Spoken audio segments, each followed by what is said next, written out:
Steven Silas's departure, and who would you like to see coaching the team going forward? There's a couple of names that have been thrown out. Obviously, Ime Udoka is the favourite. Nick Nurse, Scott Brooks. Who else? We have Frank Vogel, Kenny Atkinson. There's a lot of names being thrown around. Obviously, the favourite in this case is Ime Udoka. Who would you like to see, though, if you had the situation at hand to make that decision? What would you do in this case? Look, I feel like the obvious ones, obviously Udoka. Udoka, who else you just named? Vogel, Atkinson. All these guys, they've been Nick Nurse. They've been around coaching of recently.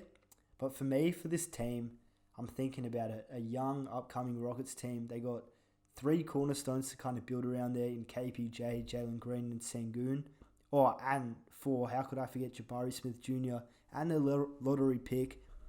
I want to see Mark Jackson coach again. We know what he did with this young Warriors team with Curry, Clay, Iggy, David Lee, a young Draymond Green. He developed that dynasty. He didn't win a championship with them, but they were a very solid playoff team for a long time. And I really think he could bring in a game plan that's unselfish. And I think as of now, the Rockets play a selfish brand of basketball with Jalen Green and KPJ kind of running the show. It just doesn't really feel like a team environment. So I would love to see Mark Jackson get another shot coaching in the NBA. I think he's been hard done by. I think he's been basically segregated away from the rest of the league, not being able to get his opportunity. Stephen A is a big advocate for him to get another coaching job. I think his knowledge of the game and his analysis, I think, is really solid. And obviously, like you said, what he did with those Warriors teams, he could definitely help implement the same sort of thing that he did there with the Rockets and help change the fortunes of their franchise. But for me, I think the obvious choice in this situation, Ime Udoka.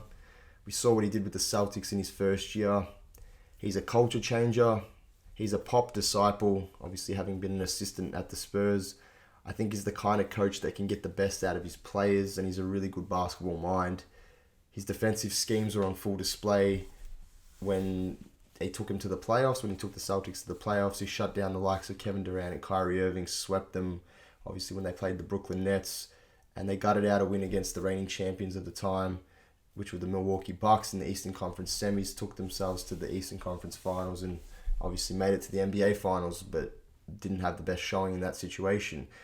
Had he stuck around this year, I think they would have been more than the favourites to take home the title, in my opinion.